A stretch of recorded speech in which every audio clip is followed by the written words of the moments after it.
Welcome to Out of the Woods, the threat hunting podcast.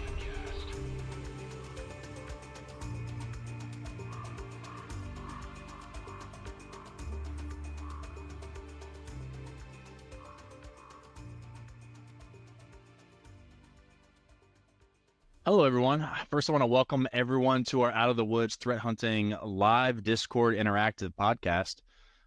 This really aims to cover some burning topics relating to threat hunting, security stuff, things that hopefully everyone wants to hear, talk about, and participate.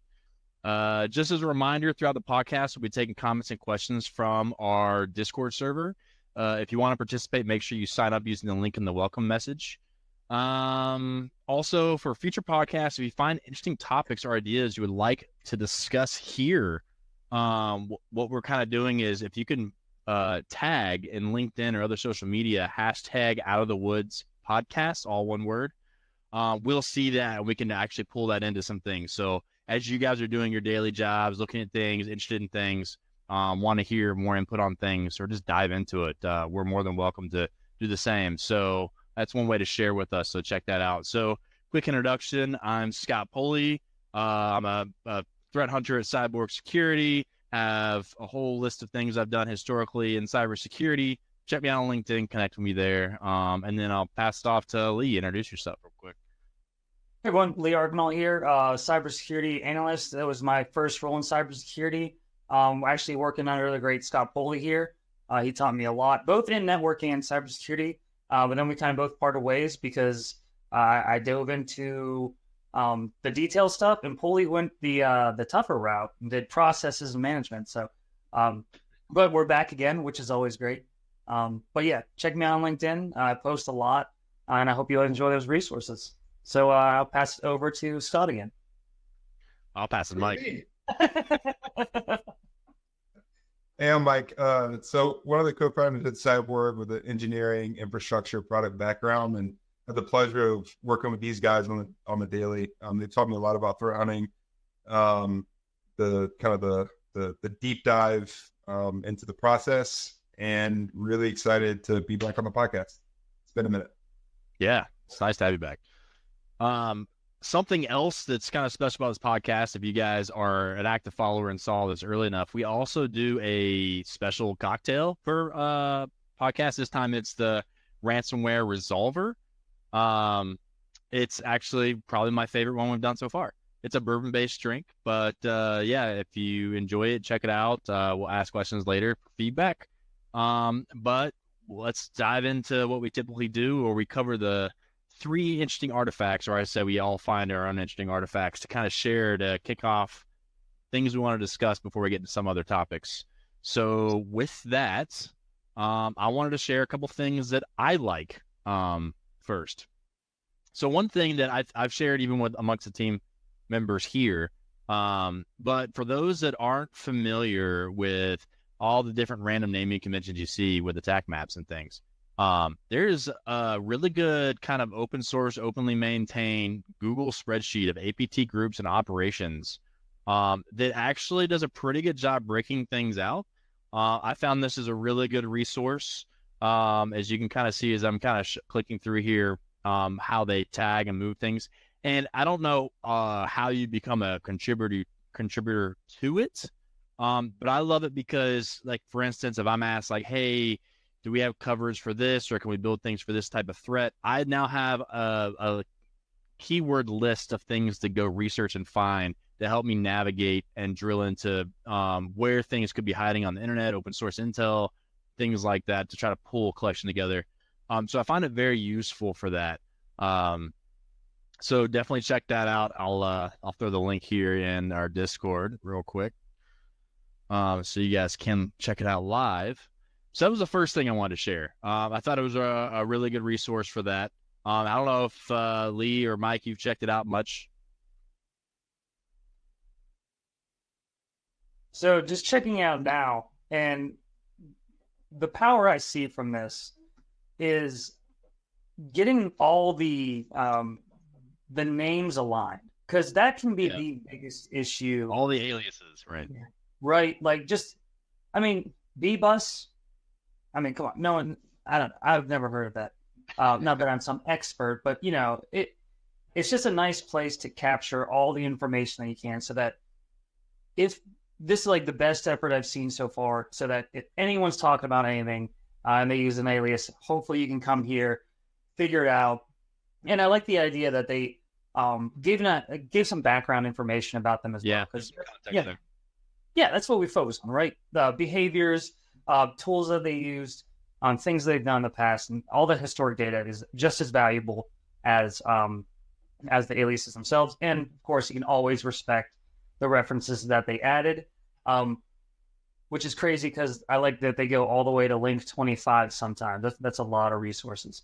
I think it's awesome.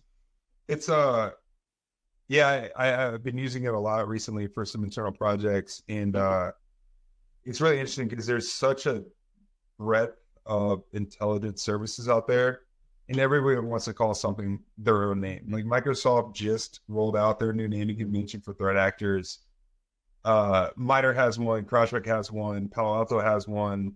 It gets confusing, right? And I think, having a source of truth is really important. I would love to see this get pulled out of a Google Doc and maybe put into some sort of database that you can hit via API, pull out a little bit. There could be a service around this, right? Like an aggregator. It really helps with trying to understand intelligence, right? Because we get asked all the time, hey, what do you know about actor ABCDEFG, right? And that actor is related to maybe 15 other aliases that CrowdStrike, Microsoft, and so on and so forth use. So it's an amazing resource. Kudos to the person that put it together and is managing and maintaining it. That's got to be a pain. There's got to be some automated stuff on the back end, but there should be a source of truth. This is it, I feel like. It's the best resource I've seen, at least. But again, I would love to see this kind of pulled out and used as kind of an API resource. I'm curious to see if other organizations use it, right? To pull in. Right, that's true. Other intel organizations specifically use this as a resource, especially as you start to talk about source country, some of those finer details around those actors. Yeah, and I like how, they just kind of shows the power of crowdsourcing, right? Like, one of the things about the security community is we work really well together. You can kind of see just interacting people here on our chat that they know us, we know them, we interact with them, we share information. It's just a good representation of that, I think, because I don't know when this Google Sheet was started, but I'm assuming it was started a while ago, and it's just been kind of maintained by people dropping things in. So, yeah, because that's got to be tough for him to accept those changes. In a manner that's not like time consuming, right? Right. So it would be really interesting I'm surprised nobody's really tried to build this into more of a product, but it seems like it could help out a lot of other organizations. Yeah. So the other thing I wanted to show, and I found this, it's called Dredge. Really what it was for was how to look for secrets that could be potentially stored on a Linux system, or probably Unix system too. And the idea was I think it was more of an attack-based tool. But I know when you look at a lot of attacks that hit big Linux servers and things like that, and where the lateral movement kind of comes from is they're able to gather some information or something they can use to then utilize later in the attack. And so from a defense perspective, I thought this was kind of a great resource because you might not know how well something is hardened, especially if it's like a public-facing server or things like that, where you don't know what secrets even exist on the box, or if there's better ways to protect them. So it was a way kind of like self-discovery where you can take something like this. It's supposed to be more efficient, make it easier to manage. Like they talk about how they store or output the data in a way where you can manually go through and easily identify things of more risk and things that are just more noise. I haven't used it myself on a box specifically because I kind of came across this in the near term. But I thought it was a really interesting tool about how you can basically profile your Linux servers, especially public-facing ones, to see where are key things that could be stored. Do you have like AWS keys and things stored somewhere? Do you have, passwords or tokens or things that may be leveraged in some way? Just to kind of basically self-assess. So yeah, I don't know, Mike, you're in the infrastructure side of things. Do you see stuff like this that you'd have to worry about as far as where things are stored? Sure. I like this being on the server side. So GitHub has a lot of resources that it can push up repos. There's, I think, the Pindabot and some other services that allow you to scan those repositories to look for keys. I've seen that there's some lessons learned in past lives where people had pushed up API keys for AWS. Yep. And then people grabbed those resources and started spinning up EC2 instances and charging a bunch of money, right? And so having those services scan things on the edge, things that are external, are really important, especially if you're coding, right? If you're a programmer and you're building a script and you're punching in hard-coded values because you're working quick and you're like, all right, I need to commit this, and that goes up and it's public, dang, right? So there's a lot of services that you get up. But on the server side, right, it's the same thing. A lot of times if it's not exposed server, there's less risk. But again, if you're in a large infrastructure, if you're using things like Kubernetes and you have to have external services, this is a great tool. I think this is another kind of lesson that we kind of eat our own dog food, right? So there's tools that are used for red teaming and the tools that are used to potentially break in, a lot of remove. Hunters and the blue side typically grab those and use those themselves, right? And so this is a great example of that. Set this up as a scheduled task, or actually we'll get to that later. Set this up as like an automated thing that runs every week against your service, right? If it's low touch, if it doesn't spin up a lot of resources, if it's something that you can generate a report off of, maybe you push that to your SIM, maybe you alert on it if you find something. Like, this is something you can set up. Maybe take a couple hours to get this implemented, but this will save you a lot of time and effort, in the long run. Mm-hmm. I just like the fact that they still incorporate the RockU password list. Oh yeah. If you're not familiar with it, and I heard it first, I don't know, it's some OG. I heard it first from Jack Resider and Darknet Diaries, but the RockU company. Apparently they were like storing passwords all in plain text, and they got hacked, and there was this giant list of passwords that everyone was using. And they went through, or not them, but analysts went through and found the most common passwords and threw them in this RockU list. And that was back in 2009. So the fact that it's kind of scary, right? If you're still getting popped, or finding passwords that exist on that list, not negligence on your part, because you can only do so much as an organization, but I guess education and training needs to be ramped up. But then again, reusing passwords, all those basic principles that exist out there when it comes to passwords, You're right. It's interesting that we're now seeing products trying to solve that problem. Mm-hmm. You have like the zero trust framework. So SAML, I think they understood that like the human will error, right? It's hard for humans to understand passwords and keep long passwords, and that problem got obfuscated away with product and process. And so I think the further we get closer to that, the idea of that password kind of, refresh your password every 30 days. It has to be more than 32 or 8 characters, and all that will kind of go away as these other services and tools come out. But you're right, like, shame on you if you're still using passwords in that list. There's an article a couple of years ago that in a patch like we used to have a password cracker, and it took, what was it, a couple minutes to break an 8-character password or something like that. Oh yeah. GPU enabled. Now that speed has gone way down with the recent increase in compute.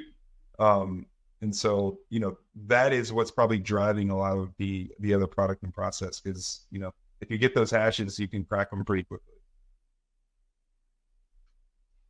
So I don't know if we'll pivot to you, Mike, and you got the telemetry.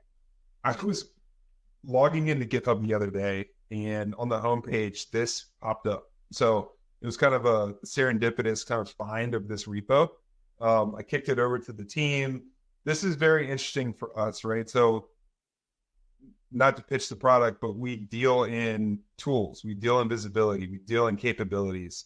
And so this was really interesting to see this project built out, right? And this is at the benefit of organizations that are looking at switching products, buying products, really understanding the visibility and capabilities of these tools. Why this is important, I'm about to go to RSA in a couple of weeks. We've all been to Black Hat and the team, and we've seen the marketing, right? We've seen this will protect you 100% against everything, right? A lot of that's BS. The same tools that are saying that, I saw one on this list. There's a big X mark against like 30% of the visibility that you need to find the actors and the threats that are available today. And so that's telling, right? If you don't have the visibility to find something, it might have worked 5 years ago, but these actors, these threats, this skill craft is growing and changing over time. If you can't find something like scheduled task creation or process modifications, registry key modifications, like that's problematic, right? And so this list, what he did is he compiled a list against all the documentation for all these tool sets. And there might be things that he's missing based on documentation. I'm guessing there was some automated capability to checkbox some of these things. And then he ran atomic tests against all these hosts to look for visibility. Now, with that being said, the atomic test, it might not have been the best method of visibility for what they're looking for, right? It could have been a very simplistic test or something that was configured a certain way. They didn't find it on the host. You have to also look at all the host the EDR configurations and setup for all these different tools. So there's a lot of work that goes into this. So the effort is greatly appreciated. I would like to dig into maybe the specifics on the technical side to see where he's getting some of these values for visibility. One of the ones that I want to kind of pose a question to y'all is on Sysmon, right? I was talking about that, so yeah. Yeah, I saw some X's there. And so for me, in understanding Sysmon, right, there is a config file you can apply to Sysmon. The default is very minimal on the visibility because it is resource intensive, but you can expand out that list. Palantir has their own Sysmon config that is very detailed. There's a lot of other resources out there. And so if you adjust that config, I think the visibility changes. And so I'll pause there. I'll kick it over to all the experts, but is that the case with what you saw here in this list? So you want me to run first? Go ahead. All right. So yeah, that was something I wanted to call out is I would say Sysmon's a great augment visibility tool, right? But like clearly there's some things it doesn't monitor. Like they had some like user like scheduled tasks directly, no, but from registry you could. Things with like user activity and login and stuff, it doesn't do any of that. So there are specific things that happen around the system. Sysmon isn't great, but Sysmon's really good for things that are occurring on the system from a lot of attack perspectives. But the one thing I wanted to call out that I thought was really interesting, so I really like Sysmon specifically for the registry side of things, because if you look at registry activity, almost everything in this row right here is checked green across all tools. There's some of these exclamation marks, just I don't know if that's like a maybe, but it's green like across the board. But I know, in working in predominantly majority of these tools, that registry visibility means, yes, they do see some registry keys, but they don't monitor them all equally. But when you have things like Sysmon, the advantage is you tell it what to monitor. You can configure that. So there's some things that could be misleading from the data because it's such a high level, right? But it's a really good place to start to say, where does the capabilities exist? But you still have to verify, for instance, if I'm looking for a specific behavior from a threat hunting perspective, emulation is still very important to say, okay, I know this tool has that telemetry. Does it capture that specific telemetry around what I'm trying to identify, right? So I think emulation is still very important beyond this list, but this is a great place to say, what should I expect, so you can identify those gaps outside of that. But that's where I sit with Sysmon. Like yes, it's not a collect everything type tool, but it's a very targeted tool for data collection. And that's why I like it, because if you have another tool, for instance, that doesn't have the same visibility, but they kind of have the same check marks, you can augment it with Sysmon. And that's really what I see Sysmon as, is kind of a way to augment your visibility, not necessarily take it all over. And absolutely. I actually think it's kind of unfair that Sysmon's here. It should be like an honorable mention or just like a side note. Because quite frankly, if you have Windows, still like some of these logs that you're relying on or that it's looking at are found in Windows native logs. Like natively, right? Yeah. So if you're looking for a user account, you're not going to find that because, Microsoft realized that, hey, we have all this robust logging that looks for communication to DCs, Kerberos activity and all this stuff, but we don't have really good EDR stuff. So let's create that. And then they built that to be like, what is it? I think it's 26 events now. Where around that, and like you said, they're just supplementing. They're finding the endpoint activity where all the other native event logging is here. Where I do appreciate, like you said, Scott, is that you can really configure Sysmon to look at what you want, registry key wise. Whereas all these other EDRs have been designed already as almost black boxes to say we're looking at this subsection of registry keys. You can't configure that. So if you want more visibility, then maybe a solution like Sysmon pumped into your SIM will work. So those are my thoughts. Kind of, like I said, not that Sysmon doesn't belong here, but when it's compared to all these other devices that have been designed as full endpoint protection versus supplemental logging for your Windows, for your native logs, it's kind of like it doesn't even compare. So, can you go back to that real quick? Yeah. Scott? Yeah. So like registry key activity, a lot of the tools in here have incomplete or X's, right? But registry is green across the board, but that we know that's not complete. I said registry is complete across the board as far as green, but it's not really complete. Yeah, well, go back real quick to the left. You see some yellow arrows. There's 2 yellows. That's about it. Yeah, and then so the X against some tools. How do you supplement that, right? So if I'm a user of that tool and I see that, oh crap, right? Like, what do I do? I mean, yeah, that's a tough one to answer, right?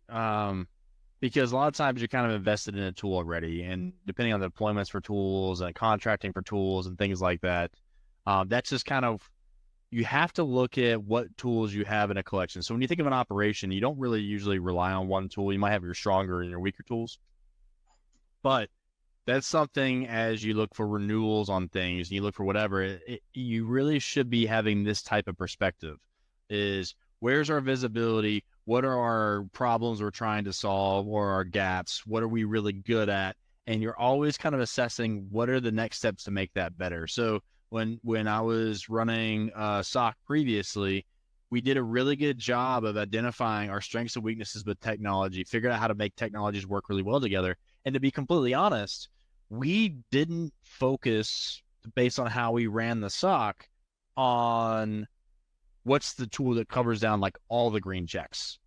We wanted to find a tool that did something really well that covered down maybe a few of the green checks, but then integrated really well with other systems for like a SOAR, or can interact with other platforms. So you can take the strengths of 2 systems and figure out how to make them work really well together, and kind of, then you can start building some automations and things from a SOC operation perspective.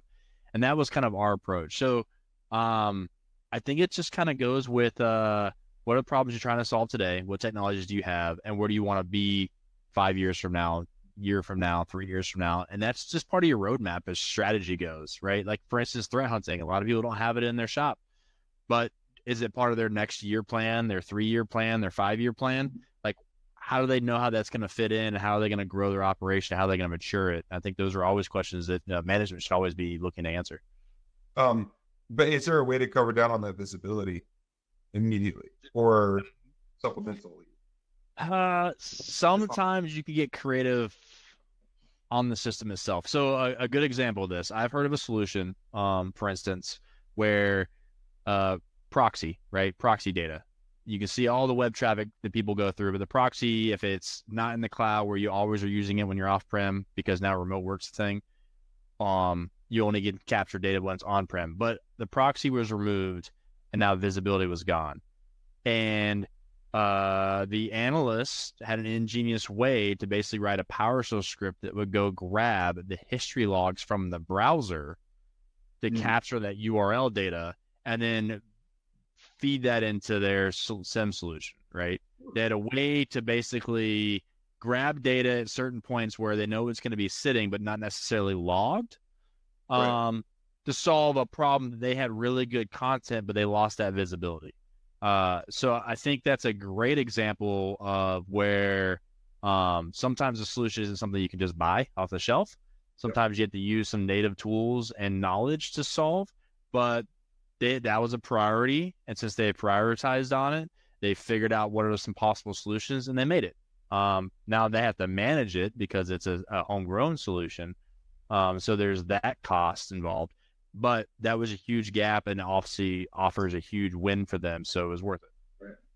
Right. And I see here, at least for this example, for registry activity, for anything that's missing something there, I think Sysmon kind of had you covered, right? And that's a free solution that you can deploy, literally break down your config to just that, and pump that data out, right? So there are solutions to cover down on the visibility. I think like you said, you have to get creative a little bit, right? Because all these tools are fallible, right? They're not going to protect you, as they say, 100% of the time. And it's really understanding the visibility. And that's why I think this repo, I started, I will follow it. I think it's going to grow to something really cool, and keep organizations honest, which is very important, right? Yeah. So, and I think we talked about this before, and I think I'd probably even mention it as well. But the question is, how do you cover down? So the easiest approach that I take a look at is look at your event types, look at the logging that you have, look at the information that you want. Is it there? If not, okay, well, how are we going to figure this out? Hopefully, in most organizations that we talk to, they have a SIM and an EDR. So EDRs not so much configurable for visibility. SIMs, you can pump whatever you want into it. Unfortunately, with that comes cost. So if you're pumping up more logs, you may be paying more. But I know I said Sysmon doesn't really belong in here as a comparison, but that's where Sysmon really fits. And I will keep saying it until it happens. But I can't wait to see Sysmon come natively on Windows machines. I thought Windows 11 was going to do it. They're not. It's going to happen. Maybe I'll just tweet it once a day, every day until it happens. But the whole idea is, like you said, Sysmon's free. If you don't want to pump those, go ahead. I lost my thought. Go ahead. Mike, you were going to say something? Yeah, I was going to say, I think the reason probably why it's not deployed automatically is because the layman user is not going to use Sysmon. So I know it's deployed at a corporate level. Now, if you talk about like Windows 11 Business or Windows 11 Corporate or something, sure, right? But like if you go to Best Buy and buy a Windows laptop and it comes with Sysmon, what are they going to use it for, right? Like imagine your parents like digging into Sysmon logs. And become disabled, right? But it's like the fact that it's not built in for you to just enable and manage. Right. Sure. Right. Even if it's disabled, Right. But if you can't pump it into your SIM, at least have it locally. Then you can have some like forensics source. But you can cover down, look at your event types, look at the information that you want, see if Sysmon will cover that, configure it to do so. Yes, I say it's free, which it is to download, implement, but I know time and resources with the people that are actually configuring it, going through the logs, seeing what needs to be tuned down. So I know that takes time and resources as well, but it would be such an advantage to take that, because I mean, you don't have to go through a POC, you don't have to go through a wholesale or whoever the case. You just download it. Microsoft Sysinternal Suite. So I was gonna say, I remember my thought, and that was, I know what, like I think it was our very first podcast here.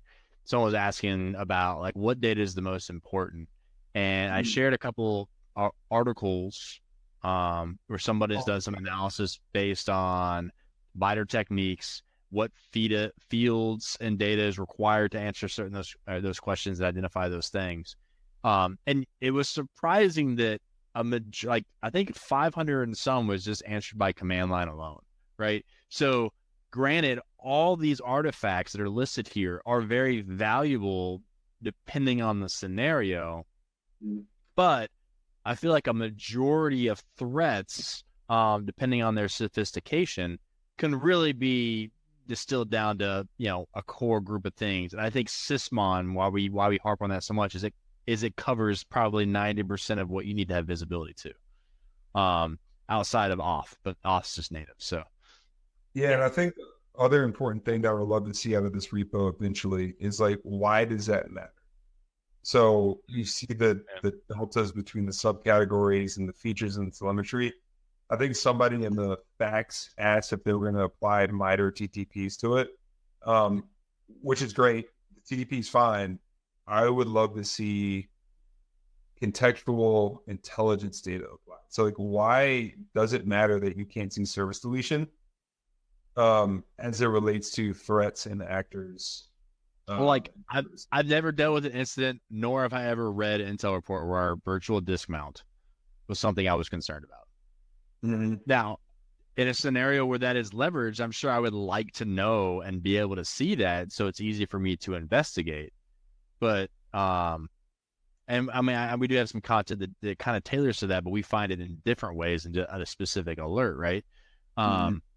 So that's what's interesting about. There's a lot of really good artifacts, but they may not all be necessary depending on majority of things, right? Right. Cool.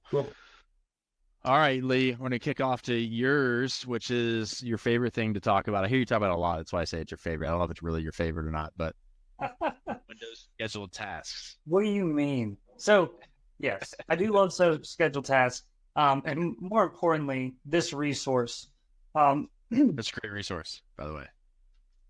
So I probably share the most 101 style resources I ever find. I love the technical stuff, but I really, really appreciate something that can explain a basic task, a basic idea, in a very well-versed form that anyone that is familiar with processes and the way that Windows operates can understand. I always look at these things as being the like the senior or principal analyst or hunter on your team, that the person that you wanted to teach you, who do you want that to be that person. And seeing things like this, it's great to see, because you don't have that like barrier of, well, what is the scheduled task? Or it's like, we'll figure it out. Well, yes, we can all figure it out. We're trying to analyze it. But when people step up and publish things like this, where they're like, here's the lowdown, here's not only what it is, but how it's relevant, and then how you can find different things, why it would be suspicious. What is, then it leads you in all these directions for just more and more search. And yes, I do love scheduled tasks. I love persistence mainly. I love looking at the different ways of persistence, because if you can find that, it's kind of like the biggest slap in the face to the adversary. Like, you thought you had to put validation too, right? Because I feel like when you find persistence, it's the one thing that is like a true or false, something bad happened here, right? Execution, you could be on the fence, like, well, did an admin do this? Did a system do this? Did a application do this? Persistence is kind of like yes, someone's here that shouldn't be here, right? Yeah, and just finding that, not only does it give you a lot of ammo to say, like, listen, we're actually compromised, but it gives you, there's just so much things. Windows info is always good. Yeah, because there is so much out there. There's so much about Windows. But it's funny because it's always the same Windows things that are being utilized, but like you said, this is a great take it all in a one chunk, right? And they have a lot more. Yeah, I've never seen cyber, but I like the concept they have built out here. Yeah, and they follow the same kind of thing, that using this for an investigation. Then and the great thing about this is it's not just threat hunting. It's not just build an alert about this. You can take this, you can apply to threat hunting, you can apply to or detection engineering, And if you are a defer analyst and you're like, well, I'm dealing with hands-on blocks and, artifacts like that, well, you can find stuff like that too and still apply that same information. So it hit a wide range of audience and cybersecurity professionals. I just really enjoy them. I enjoy when the new ones come out. I've been going back and reading the ones they previously posted, and it's always good to refresh, right? Even the basic stuff. Yeah, this was an amazing article. I think to your point, like if you have the time and the resources, like read through these, right? Like this is explaining the service, what it does, the normalcy of those services. It's a struggle. And then, the things that are flagged that could be flagged from a malicious standpoint.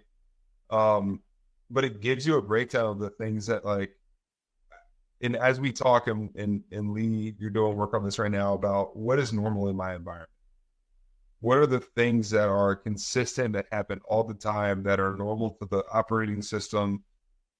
What are my false positives, right? As it relates to everything, right? So if you're looking through logs all day long, you're going to see things that are normal.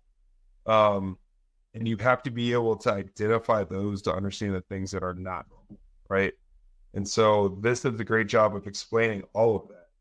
I think it was very interesting at the bottom of that article, though, it talked about intelligent scoring of artifacts.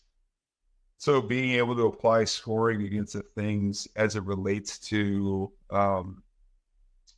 the kind of the identification of, if a task is created within the last 30 days, suspicious, right? Unusual locations, link files. The one that was interesting though is if it's hidden, they say it's related to Hafnium. That's a little scary, right? Immediately it's like red flags go off, but it's an amazing kind of a list of things that you should flag, and maybe you score those things internally, right? Maybe you have your own kind of alerting or priority against those different identifiers of where those tasks are. If you're in a large organization, let's say 10,000 people, maybe you have SCCM set up, you have group policy set up. That should be very rare that you have scheduled tasks created often, right? That's normally a big business level decision to build in these type of processes across everybody's computer, right? And so that understanding, again, your environment, your infrastructure, getting to know your admins, right? Getting to know your IT people, having those relationships and having that communication is super important to understand what's going on, right? If you're a threat hunter in a bubble and you're doing all this work and you don't have that communication channel, and I think, Scott, you've talked about this a lot, right? And Lee, same thing, where you're not effective if you can't reach out and be like, hey, what is this thing? And it's not this big red flag, you're screwing up, IT sucks, right? Like, it's got to be this kind of collaborative environment. So I think this all goes into just understanding the environment, right? Yeah, why I really like the concept of intelligence scoring is kind of like what you were saying. How many scheduled tasks should you expect to see? And it would be kind of cool if people were able to bucketize certain things. So like from a detection engineering standpoint, now granted, I grew up in the ArcSight days, right? That was like my first SEM, and that's... I'm sorry. But yeah, there. Everything else is easier, right? Yep. Well, everything else is different. But like the one thing when you think about intelligence scoring is like imagine creating some sort of detection off of just scheduled services happening in general, and then based on what that is, having scores based on this is something we see across 1,000 hosts, so it's likely normal. This is something we see across 5 hosts, it's slightly unique. This is something we see on 1 host, right?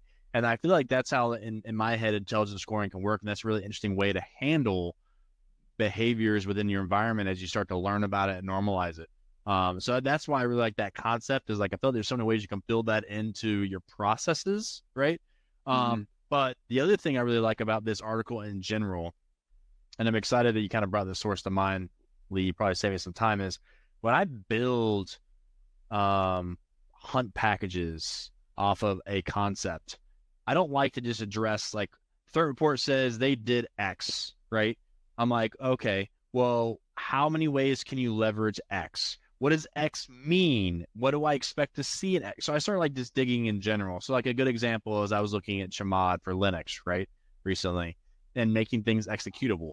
And, one of the things that really stands out when I was digging into it was anything that's given a odd number, regardless of who you're giving execution to, is executable. And then you can use the X and do whatever. But if I just focused on a specific threat report where that was being leveraged, I'd be focused on like 700 or 755, as that's the specific number I'm looking for in Chmod when you're running the command, or just plus X. But there's so many different variations I want to account for. And the reason why that's important is I don't want to have to build the same hunt package multiple times, nor do I want to have to go back and revisit and figure out how to build it and then validate and test again. If I can test for all the things I can potentially come up with and be very inclusive, but not, create a noise problem, I feel like there's value there in articles like this that capture everything in one, like here's the kitchen sink of everything on the topic. That's hugely valuable because I try to stitch the same thing together on topics in general when I build things. So this is, I think, awesome for that, covering a specific topic. You mean you don't want to create a hump package based on a scheduled task and every different parameter that it can use and that has ever always been used? I mean, IDCs? I would do it, but I would try to do it in a way where it's not going to make me hate my life. Yeah. And you know what? This article saves you from going, or saves you for the most part from going to reading the Microsoft documentation. So you don't have to give them that satisfaction. Yeah, we do have a question. The same we question. have a question. I'm looking at it. So the question is really, what tools or techniques do you recommend on monitoring Sysmon hidden registry files, which are hard to detect as malware use obfuscation techniques?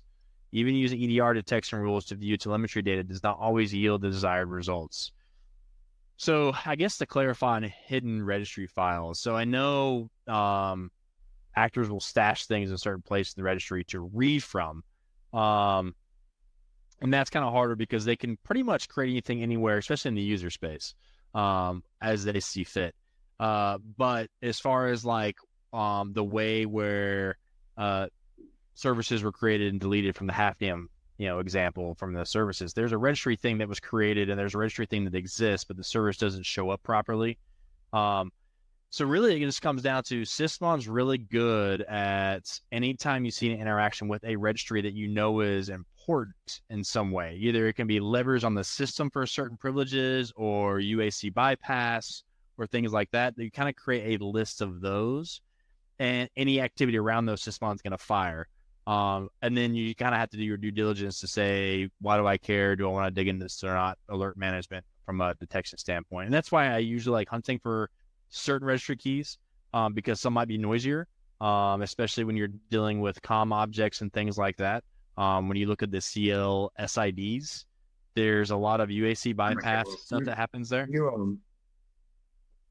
What's up, Mike? Yeah, so I think go off. I'm back. Network. Right. Oh, I'm on the right side of the lead now. This is awesome. Yeah. So I think from the techniques or tools, right? So you made a really good point. Monitoring for registry keys, right? Hunting for registry keys. That's where you need to understand kind of from a visibility perspective, your environment. So let's say we have a hunt, or we're going to hunt for every registry that was created over the last 90 days. Now, understanding the services and the maybe programs that create registry keys, because that hunt's probably going to turn a bunch of values, right?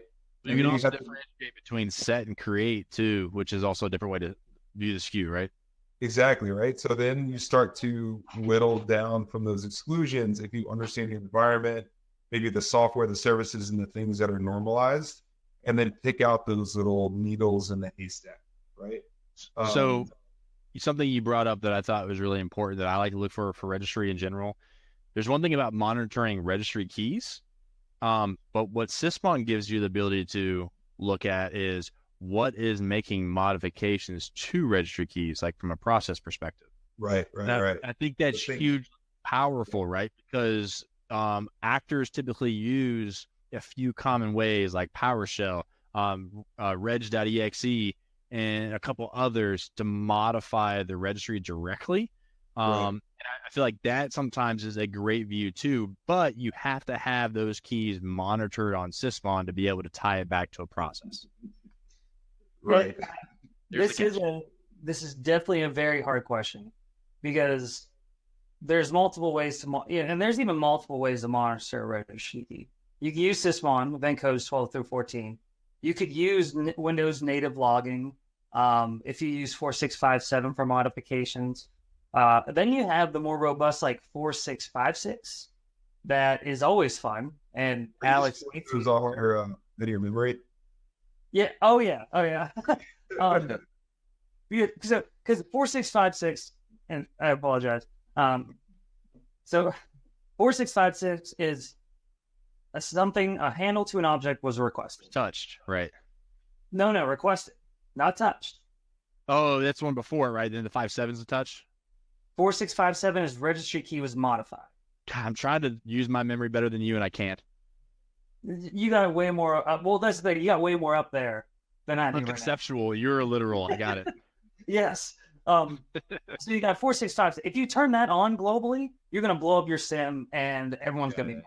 So you got to be careful how you audit that. But that will tell you what files may have been accessed. If you go to event code 4663, which is actually 4656, is saying that something was accessed, then you can see what was actually touched. But then you run into that same problem of that's really, really noisy. And if they are using obscure registry keys or obscure locations that you didn't expect or that have never been used in the past before, then you're either boiling the ocean to try and find that one thing, or you're just going to miss it and hopefully determine that, we'll catch the execution, we'll catch the persistence or the C2 or whatever the case may be. So sometimes you do have to admit that where we can't see the registry key modification, maybe we'll find that later throughout the rest of the investigation or through malware analysis. It's not an easy answer. You can definitely prioritize those registry keys like Scott mentioned and Mike mentioned that have the high impact. Which ones are used to elevate privileges? Which ones are used for persistence? And so on. And those are normally the ones that are caught up by the EDRs and everything. I've got three things to consider when it comes to registry. You've got, like we've said, the things that are obvious that you see from threat reports and things you should care about that are being, like, for instance, registry run keys. You should probably have those monitored in general, right? There might be a lot of noise that comes with it, but you need to have that telemetry because it's a great place of persistence, and it seems like a lot of common malware just uses it in general. What processes are changing the registry? Another thing to be looking at, but could be noisy, and obviously there's known applications, so there's going to be a lot of exclusion there. But if you were able to even just do a collection and look for rare things, if you were able to sort based off the least amount of processes that are touching registry, that would be really insightful.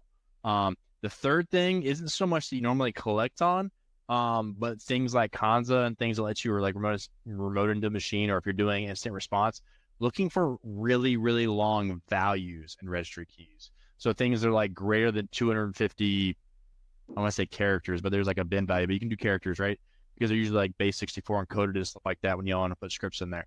That can let you know when maybe scripts or weird binaries are being dropped as far as being stored in the registry to be pieced together, put together, or utilized in a malicious fashion. Obviously, there's some normal things and benign things in there, but those are the three things I typically think about to rehash that in short term. Known registry keys to look for, what processes really change registry, and long values. That's kind of where my head's at. So, yep. Thanks for the question. Thanks for driving that discussion further. It's making it nothing's easy to solve.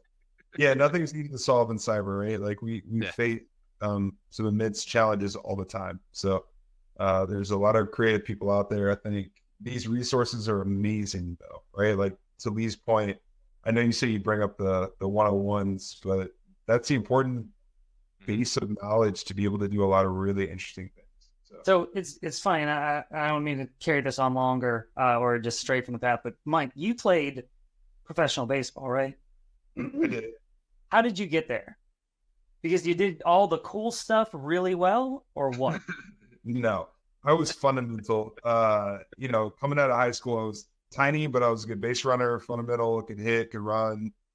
College, I had to grind it out. I wasn't the flashy guy that just hit home runs all the time and did like the bare minimum. But I think that's the case across the board with baseball, right? Like it's fundamentals first, and then you get to go do the fancy stuff, right? And so I think, and you coach baseball, right? You coach sports, so it's fundamentals first, right? And then you grow the other skill craft. And that's what I tell them. I'm like, listen, the basics. I was like, professionals are professionals because they are masters of the basics. Yep. They didn't win us like at this spot because they were able to bat flip a certain way, right? They were very good at the basic things to do, hitting off the tee, fielding a grounder, making accurate throws. That's how we need to approach everything. Which makes consistency, right? Consistency is important. Yes. Yeah, absolutely. Yep. And if you don't have strong fundamentals, maybe you can grow, but you'll never have that strong foundation of understanding. Yeah. I've interacted with some people in cyber that were like specialists in their one little space, right? But as you grow outside of that, they were lost. And so that's fine, but like they didn't have a generic understanding of, the core competencies, but they were really good at that one thing, right? And y'all are successful, Scott, you and Lee, y'all dealt with a bunch of, y'all had to be in the grind of it, right, to get to where you are today. And that's important across the board, right? It's always my favorite people in cyber were the ones that were always trying to learn, always gathering knowledge, always wanting to talk to people and share knowledge. And those are the guys that are super successful in the space. Absolutely. And I know they may not be here, but looking back at Rabner, back in March 20th, they had a question about they're new to threat hunting. And they don't have any threat hunting experience or certifications, which is absolutely fine. You don't need a bunch of letters after your name. What I always recommend... You spell your name with letters. I'm just kidding. Right. Make your own letters. What I always recommend, and I think, so they have Security Plus, which is one I always recommend. They said CCNA, which is a step above what I normally recommend. Normally I say Net Plus or Network Plus and Security Plus. Network Plus will give you the basics of how computers communicate in the language and all the information of how things communicate, because you need to be able to speak the language to understand what's going on. Security Plus takes all that information and puts a different twist on it and puts a different lens on it. So that gets you thinking about Net Plus being operations, where how do I get this to work? It's working good. To security of it's working, but is it working as intended or securely? So I would never recommend, I would recommend SANS courses all day, not to beginners. SANS are your I've been in the field for a long time. I mean, you've got the I'm pretty sure, right? That's over his right shoulder. I think those are all the SANS certificates, right? No, these things. Yeah. I can't do a line with whatever up there. Yeah. He can't do a line because it actually extends around the corner. Like it's a siding of his house. Actually, it goes outside. His roof. No, but I'm a glutton for punishment. Those will be the basics, right? Net Plus, Sec Plus. If you want to become an analyst, I know CompTIA even offers the CISA Plus, which, I'm not saying it's necessary, but getting into the SOC is a good place to be. That's where I started. I went network in the military. I went security analyst in the civilian world first. And that's where you learn the event logs. You learn the information. You learn the intel that everything holds. You learn how detections and alerts are built and why the conditions are so. And then you get that whole attack pattern into it. And then threat hunting is that step above where you take all that application and put it into, and I wouldn't say it's a step above. I would say it's, once again, putting a different lens on it. Security operations, that's reactive. Threat hunting is proactive. So same idea, just in a different way where we're trying to find it before it alerts anything. I think, and to caveat that, and then I'm going to point you to that next question we just had. I think threat hunting can be both. I think it can be reactive based on intelligence and, alerting. So typically if something fires off, now what, right? Let's go look for the behaviors in our environment. Let's go hunt for the things that we need to go hunt for, knowing the signs of what is, triggered. Riptide, great question. I know Lee, you're a big fan of active countermeasures. From a networking perspective, just I think in my experience and talking with the team and internal and all our guys, threat hunting for networking communications is a little tricky due to the fact that a lot of these threat actors now have access to things like Let's Encrypt that give you the ability to encrypt your data, encrypt the payloads, encrypt the traffic. Easier and quicker than in the past. And so something I want to add. So network, I think the biggest challenge with network, and this is why I like Zeke, because it kind of summarizes a lot of the data you may be interested in. Big fan. But one of the challenges of network is, imagine if you're on the endpoint and you turned on all logging. Because in network, you can't pick and choose what network data you want to necessarily capture to say, I've got network covered. You pretty much give me, I want PCAP for 24 hours and it's rolling, right? So you're really collecting everything and have to sort through all that. So you need some sort of analysis tool to help you, either pilfer through it all, sort it, stack it, whatever you do with it, right?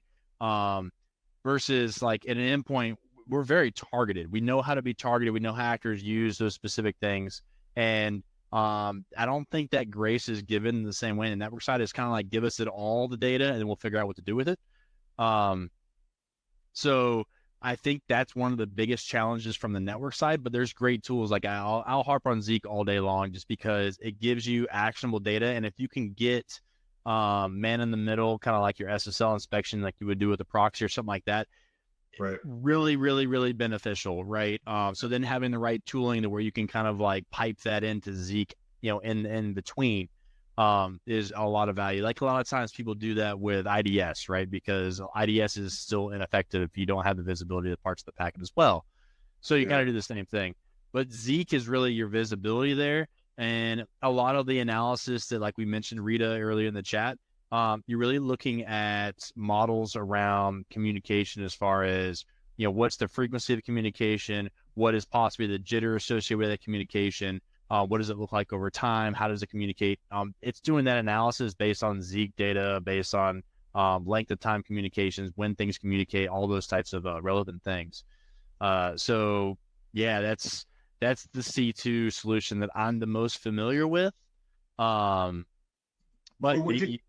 go ahead. Oh, I'm sorry. So I got 2 points. So on the C2 side, right? So there's a lot of intelligence streams out there that at least understand the infrastructure that a lot of these threat actors are using for that C2 communication beacons. And so to Lee's point, he just posted the question, how do you define threat? I think there's a couple things you can do to protect yourself against the C2 communications, right? There's laundry lists out there of IP addresses, domains, URLs that are used. Those shift all the time. If you have a method to automate that, that's a great tip of the spear alerting mechanism, right? To understand what's actually reaching out. If you can correlate that to the actor of the threat, now you can hunt for the behaviors that are going to happen post that activity and protect yourself, right? So I think with Zeke, you can threat hunt based on the way that they kind of pull apart the services and the different, I don't want to call them detection mechanisms, but they give you all the data that you need against DNS, HTTP connections. Like they got a lot of really good data. And they have really good patterns for handshakes and the way things are stood up too. Like they have that whole scheme of like the letter schema that I always have to look up what each letter means as far as how things are established, right? And now there are tools like Corelight, shameless plug, that we partner with though, but that Zeke is their product, right? Zeke's their free, right? Yeah, and to the point though, again, we talked about open source tooling and the ability to get that installed in organizations. Zeke is an open source tool. So if I went to my director, if I'm in the SOC and say, hey, I want to deploy Zeke across all of our organizations and sites, and then stand up these servers and then collect the data, ship it to the SIM, there's a cost associated with that that's kind of unknown, right? It's really hard for you to plan for that cost against all those endpoints and network traffic. If you're talking about Splunk, you have data in, it's really hard to kind of build that plan where there are these tools now that are prioritizing these services. But I think it's beneficial. And the other point was, Scott, how long have you been in cyber?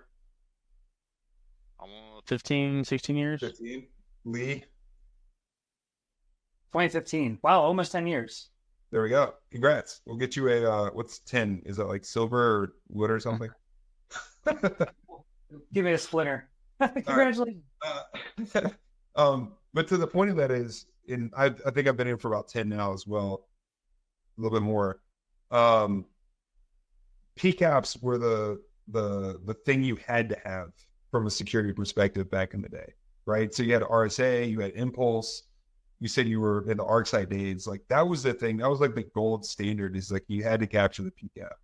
You had like petabytes of hardware in your data center to capture that data. And then we started moving to the cloud. We started having a little bit more visibility. Yeah, and where's that visibility going? Go to the cloud. It gets really hard. Right. It's wild to see that kind of immediate shift between let's capture all the network data we can to we don't really care about that. Let's just get the endpoint data. Let's capture the edge stuff. Let's capture the metadata about the network, not the actual packet. So it's been really interesting to see that shift over time, I think, in cyber. So the one thing about C2 that I like to talk about too is like, obviously there are specific malware, right? And when there is malware deployed, you can use a lot of IOCs and Intel sometimes to help with that problem. But the one thing that happens a lot, like for instance, if you look at like Chinese actors, they're really, really good at web shells, right? So they're attacking web server infrastructure, they're establishing a sort of web shell, and they're seeing the callbacks and things like that. And I feel like if you're monitoring the right things, first off, an interactive web shell connection on a web server, the connection length alone is going to be way greater than your standard anyone interacting with the website, right? Depending on how you set up your website, I guess. I'm not like a huge expert in this area, but from things I've looked at, that's how it's been, right? So like just looking at and understanding where people are going to attack and establish C2 outside of just the endpoint, but you also got to understand that there's not just malware. Like look at ransomware groups where they're doing like AnyDesk. That theoretically is a C2, right? Like they can get in, do command and control through legitimate tools. And so C2 is like a bigger problem that you have to solve in different ways depending on what it is you're dealing with. And I think off-the-shelf stuff, especially if it's not like off-the-shelf offensive tools, you should be in a pretty good place to handle because it's really easy to sit there and say, well, I'm going to inventory all these specific things. And you can very easily say, well, this is what it looks like when it's installed. This is what it looks like when it communicates. You can kind of profile those things if you wanted to. And especially with the stuff that's actively being used, there's good information out there. Web shell stuff, I talked about the connection list and how web shells are installed, but sometimes you can look for, if you even have file creation visibility on specific servers, you can look for specific file types that are leveraged in web shells. And maybe there'll be some noise associated with that depending on the processes for maintaining websites and services. But those are other things you could be looking for or looking at as well as far as the visibility and data you want. So yeah, C2, I feel like sometimes it gets bottled down into like a single topic when I feel like there's a lot of subtopics they get addressed differently, and kind of like everything in cyber, right? Like it's never like an easy solution for this specific thing. But it's always important to keep that in mind of what does that mean and know what solution fits what best. Don't try to have one solution that solves all, essentially.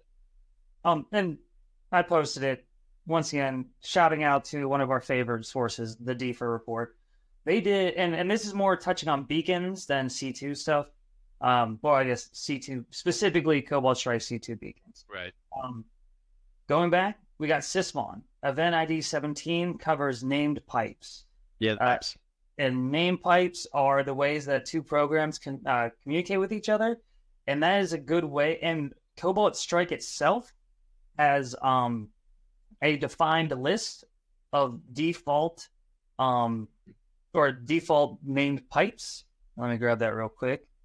But that's a good way, and not that it's a surefire way, but what happens is a lot of these reports involve C2B or Cobalt Strike, simply because it's off the shelf.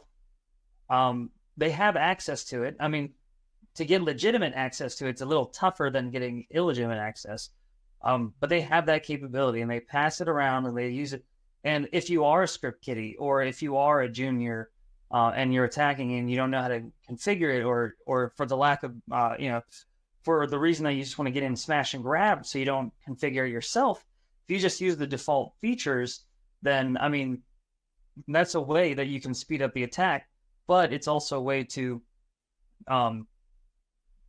get caught because of the named or the default configuration. So, and what's unfortunate about Cobalt Strike is in the early days when we weren't all 64-bit systems, one of the easy ways to detect Cobalt Strike was because it would use 32-bit libraries and exploitation. You would see 32-bit like Syswow 64, right? You see a lot of binary paths associated with that when Cobalt Strike was hitting an environment. Not so much anymore because things have changed. But something else I want to mention too is you think about C2. C2 is really important, but something else that you can kind of pick up on is how do people proxy traffic? So when you're in environments that can't directly talk to the internet, or someone is dug into your environment, like where they're forwarding things. So C2 might exist on one node, but it has to forward through a beachhead, right, to get out. That's something that I think is also kind of easier to identify because the things would be very non-standard for your environment because you wouldn't expect that. Like if someone has a netsh rule on Windows that basically says if anything hits this port, forwarded to this IP to this port, and they can create that rule on the fly. They basically immediately use Windows to port forward everything for you, or there's some other ways or other tools. I want to say ngrok, if I remember that correctly, is another tool for something like something else similar to that. So those are other types of things to look at as well, is how to proxy traffic out of an environment that I know a lot of threat actors are using in terms of really secure environments where they're like, oh, look, we've locked down the firewall. We've locked out all these things. Well, yeah, that's true. So now C2 is not so much the method. It's more how do we proxy traffic? That becomes more the technique to look for. So depending on your environment and depending on where those proxy or things could exist, that's another thing to technically look for. Yep. So I know we have about 20 minutes left. I know we've been killing it on questions, but we have a huge topic, so we might only get through part of it. Yeah. Yeah. I mean, we can dive into it. Yeah, let's get into it. Yeah. All right. So one of the things I'll introduce the topic, and then we can kind of run through some questions on the data within the topic. So I think we'll get the link shared out. But SANS did their threat hunting survey of 2024, right? They call hunting for normal within chaos. So really kind of a background of the survey, if you guys aren't familiar with it, it's their 9th year of really doing it. The goals of the survey really is to look at insight into challenges, is also how do people hunt, or how is hunting conducted. And then they try to repeat some of the questions from year to year to see how things change, which kind of makes sense, right? That's the whole point. But one of the things that I want to caveat here is surveys are a great way to really collect data, but there's a lot of assumptions being made, right, by the people that are receiving the data. And also when we're going to talk about it, we may make some of our own assumptions as well as why we think the data kind of is that way. So you can see the link that's shared there. You can grab a copy of the survey as we kind of talk through it. Take note of that. One of the things to mention in the survey before we get into the kind of like the topics of the survey is the demographic. There is a lot of organizations across the world. There's predominantly a lot of more smaller organizations included in there, but there's plenty of large ones, probably 55 large organizations, which is more than 50,000 people within the work. And they kind of break out the demographic in there. But so a good collection. of things as far as some insights. So I guess I'll kind of kick off with questions from the first part of it. And that is, they have a graphic that says which attackers are usually faced with when threat hunting. And I thought this was interesting because the top was business email compromise, about 67.9%. Next was ransomware, 63%. Nation states at 38%, crime 28%, and then other at 8%. But what was really interesting was business email compromise was at the top. And I just would not have expected that. So first question out to you guys before I give my 2 cents is, what does the information that you see here as far as those results reflect on what you really would expect threat hunters to be caring about? Like, did that surprise you, or does that make sense to you? Like, what are your thoughts?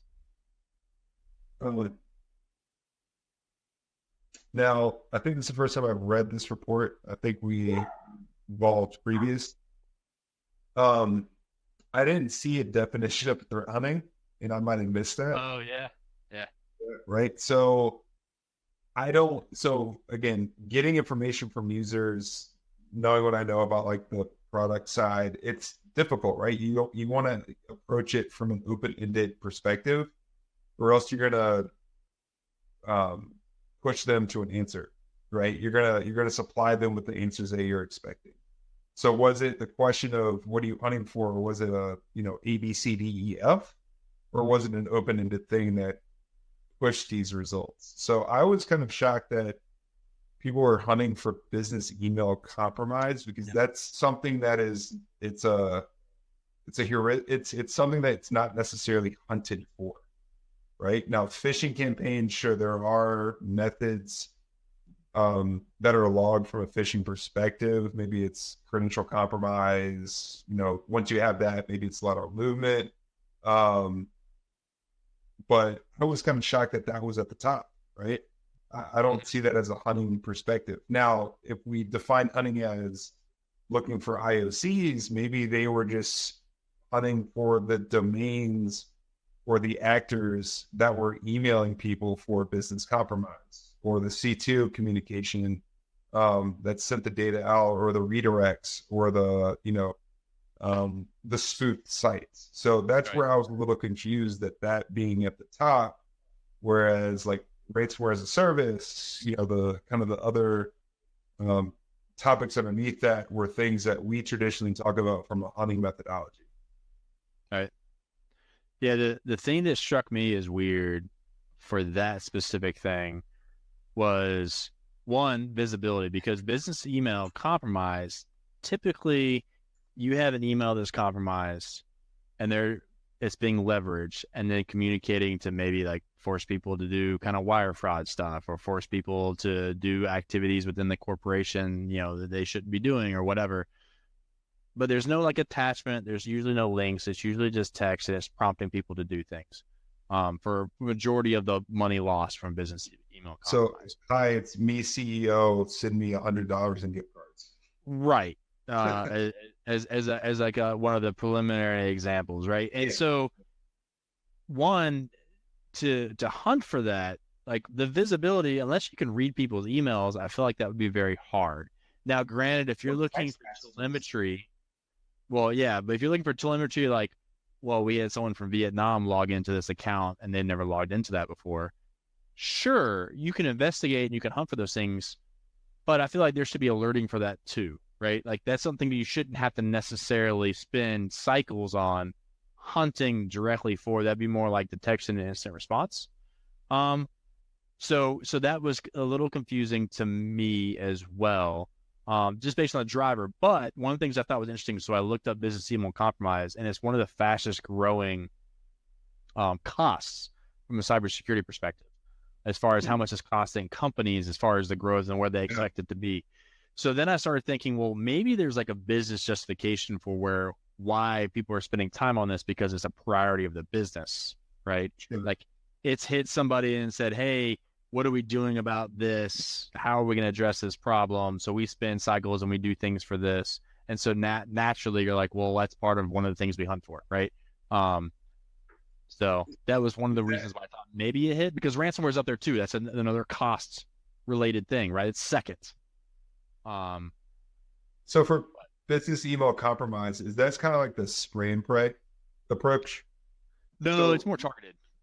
So, but if you have an organization of 10,000 people and you can guess email addresses and you can kind of target to Well, persona. no, it's more you own their account now. You can be them and make things happen. So like the wire fraud. So if you're Sure. like, hey, we need to make this payment for this company, it's $100,000. Send it here. Like that could be a big expense automatically. That's why some people were saying business email compromises shouldn't so much fall on cybersecurity as it should the banks themselves based on the cost, because the banks should have built-in protections to say this is weird anomalous activity, not just the fact that someone's using an email too. Right. So What was that previous? There was a big breach. Was that Okta? Somebody got access to an email account that spoofed the two-factor on the phone. You got a password reset, but owned that account, and then I think True. infiltrated- And I want to say the Yeah. dev environment, Microsoft got hit with something like that, right? They got access right. to an email, and right. So getting access to valid email is definitely a problem. And it's not, like with the comments here, it's a large attack vector, right? Because now we've moved everything up. We use email for everything. And it's not going away. 100% agree. But I feel like the data and where I would hunt for directly, I don't know. I've never taken cycles to hunt for that because I've seen really good detections for anomalous activity about using the account, right?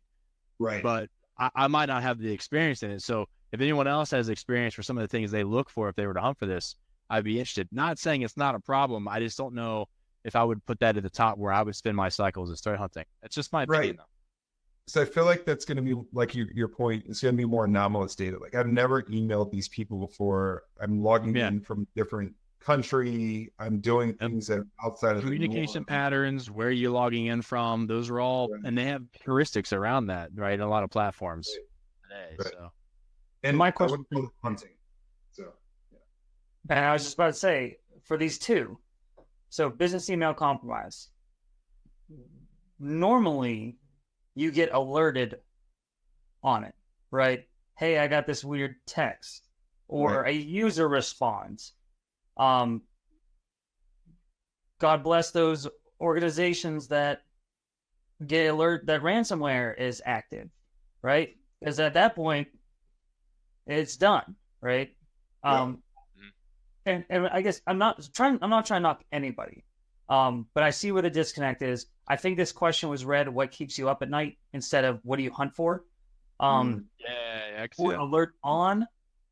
Because quite frankly, if I'm gonna just like you said, if I'm gonna hunt for business email compromise, I'm gonna look for the behaviors, the weird logons, the access to weird or emails that have come in weird, from weird locations, anomaly type, behaviors for ransomware. What happened beforehand? I'm looking for the privilege escalation, looking for initial access, and so on, all that type of stuff. Now, I'm very curious, as well, what all that other stuff is, because I see nation states, and I want to ask, or I wish I could ask, how they're hunting for nation states, and whether that is we are ingesting intel, we are taking the IOCs, we're scanning our environment. Well, they hunt. break it down later in the report. They really call out ransomware versus nation state. Like, what TTPs do you look for, right? So yeah, I'm on that graph actually. So the top 75.8% was looking up the land binaries. Great. which I thought was interesting. We'll get to that later, maybe. Yeah.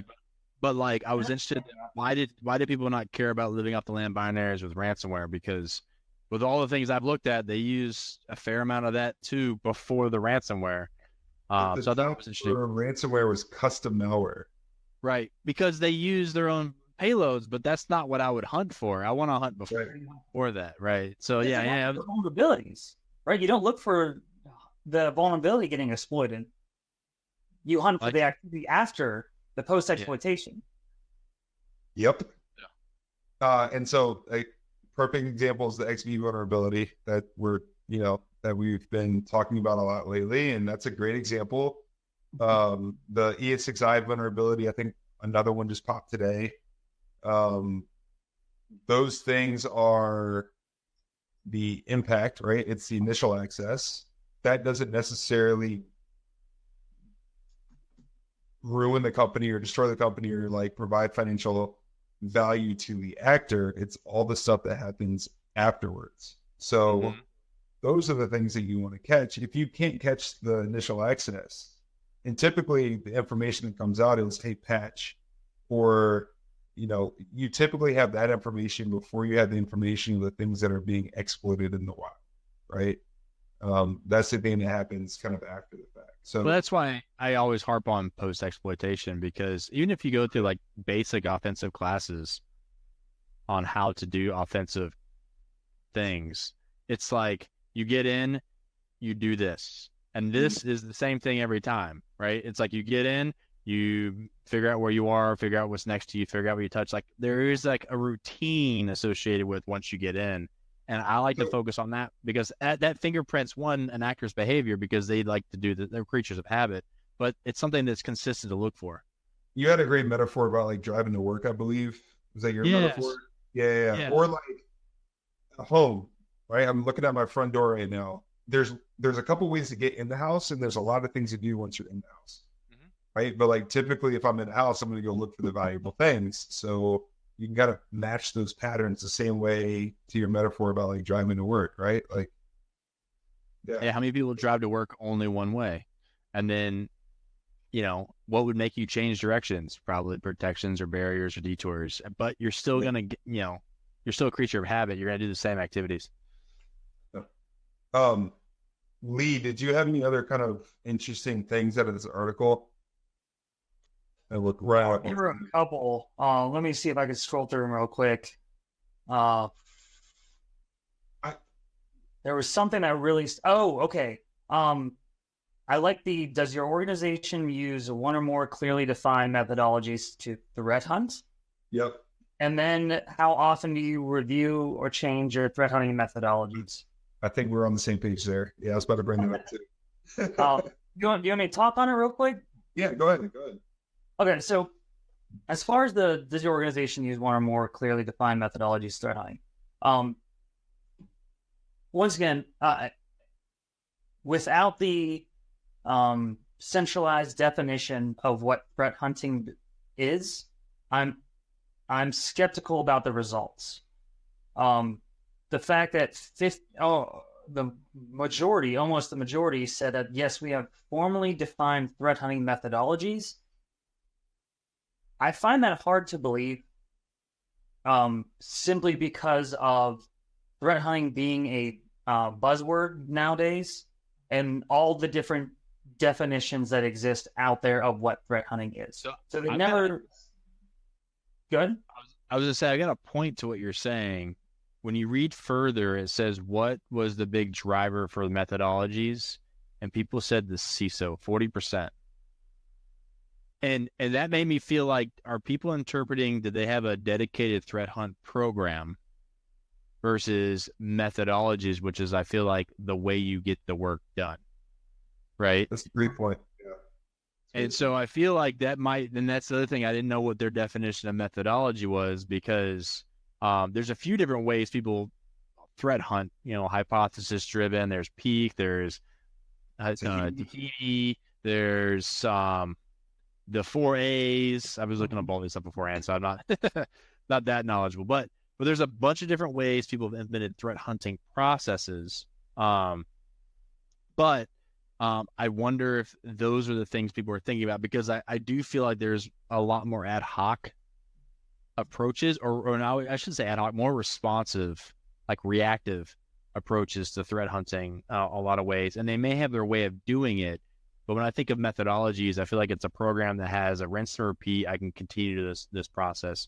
But one call out before anyone jumps in, I really like Riptide's comment about the BEC stuff, where he basically is prioritizing where you look for anomalous behavior. I think that is the correct approach. when looking for problems like this, where there's not a lot of telemetry other than some communication that, you know, you can manage, but you're looking at your high priority things. I love that approach because one, it's a great place to start if you've never looked at anything. And if you want to mature it to where you can do it at a bigger scale, great, but you might only really care about the 20 to 30 people. So great comment there. Automatically alert on like keywords, like if gift cards in there. Right. No. Yeah. The thing that caused me to kind of pause a little bit was the concept of changing a methodology or framework. Yeah, that was interesting. That's typically something that is core to the work that you're doing. Monthly. Like that was a cadence in there. Wild. Right. So Right. that tells me you're not, maybe the definition, maybe there should have been like a tooltip of the definition of methodology or framework, but like. Also, like the never column. Never. Well, We're doing some it. of the See, so that I was gonna say some of the context around that was, you know, as threats change, you might change what you're doing. But in my mind, the methodology should be able to incorporate how threats change, where your information comes from, because it goes through the same pipeline of processes, right? So I thought that was interesting that was the expected why it changes so frequently, or whenever is needed. It's like if the threat changes and your threat hunting is methodical, then you should just basically ingest the information from a different place and still put it through the same process. I mean, I'm not saying you would never tweak your process. It's always good to improve. But if you're improving that much, then maybe your process as a whole might be slightly broken. And I do want to say, and I know we've been knocking on some of the stats, and I think we're data-driven people, but I believe that this report was amazing for the industry, for the visibility and the conversation around threat hunting. Well, there's it's a great lot of really good points that came out of this, right? So one of those being, one of those being that the threat hunt methodologies are up 37%. We're now seeing like, a rise in the understanding and the implementation and the development of threat hunting across a lot of these organizations. And that's all very important, right? So I just want to highlight that real quick. Yeah, the one thing I think is really important about this is having things like this, regardless of what our assumptions are around the data, right? Because like I said, we're all making assumptions, is it creates this conversation. And I think these conversations are really the important thing. Like, what does this mean to you? What should we possibly be doing? If this means this to me, why do I feel this way? And how can we make it better? Like that, those are the drivers that I think this is great. So like, granted, it's really easy to be a critic all the time, but I feel like I'm a critic because I want to basically spur people to like basically, fight back or add more to the conversation in a lot of ways too. So yeah, absolutely. I add one more. It's on. Yeah. But I was the one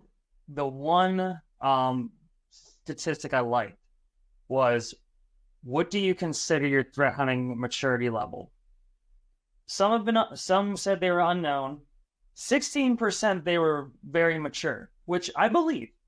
I've talked to organizations at Black Hat. I've talked to people that say, like, can walk me from step one to incident escalation, which is great. What I really, really appreciated was that the bulk of people said they were either maturing or they were mature, which I wish they had a better definition of what that bucket means. But that at least tells me that, one, a lot of people are being humble about this, and they're saying, listen, we're starting off, we're trying to threat hunt, or whatever, by whatever definition we're doing, we're trying to better ourselves. And then the same bulk of people said, we've been doing this for a while and we are mature. We may have like a good methodology and good pattern going on, but there's still more that we can learn. There's still more that we can improve. And the fact that the bulk is there tells me that we're really moving in the right direction, no matter what threat hunting definition they use, is that they're not closed minded. They're like, we got this on lock, So that was actually an exciting statistic to see. I think this report's super important because it's been going on again for 9 years, but they've been able to track the increase of those percentages across a lot of these stats and metrics that we've been talking about today, which means that organizations are looking, to your point, Lee, to mature, right? We're not there yet. It wasn't 100%, which is great to see, right? We want progress. We want organizations to be like looking forward to progress their knowledge and skill sets. So I know it's tough because the data is obfuscated, right? Surveys are always hard. I hate having to send out surveys to get the right responses, right? But this is definitely driving that discussion in the right direction. Yeah, discussion is important. Yeah, absolutely. And we're at the top of the hour, or top of the. So I feel like we'll be covering more of these pieces of this report. So if you guys haven't seen it, definitely check it out, download it, because I think the next time we'll dig in even further. Because we were planning on digging in more, but you guys asked great questions. So we'd rather get to what you guys want to talk about as well. So with that, yeah, tests, sure. So I just really want to thank everyone for joining. Once again, love really talking shop with, friends, colleagues. If you like what you hear, check us out on Apple Podcasts, Spotify, just about anywhere you really see podcasts, or listen to them, and leave good reviews, because honestly, when you guys leave good reviews, it helps us get discovered more and we can bring more people to the conversation. So that's also great. Remember, if you want to add topics to the conversation as well, tag anything with the hashtag Out of the Woods podcast, all one word, so we can see what you want to talk about, and then we can, discuss on that. We also do a brief 30 to 45-minute episode that talks really just about the 5 breaking news topics, intelligence reports, technical write-ups, really of that week, and that hits on Wednesdays. So check that out as well. And once again, I really appreciate everybody's time, and I love the conversation. And a few of us will be out at RSA coming up. I know we're about to hit conference season. So if you want to meet up, grab a drink, have a conversation, reach out to us. We'd love to meet you in person, build the community. See if you can get the, what's it called? The ransomware. What was it, Pulley? The drink? Yeah. The ransomware resolver. Oh, I like it. Yeah. Go have some more. Let's go resolve some ransomware. You'll forget about it after a while. Exactly. All right. Well, happy hunting, everyone. Take care. Take care, everyone. Thanks for listening to the Out of the Woods podcast. Be sure to subscribe wherever you heard this podcast so you never miss an episode. For more information or to connect with Cyborg Security, check us out online at www.cyborgsecurity.com and follow us on social media. We'll see you next time.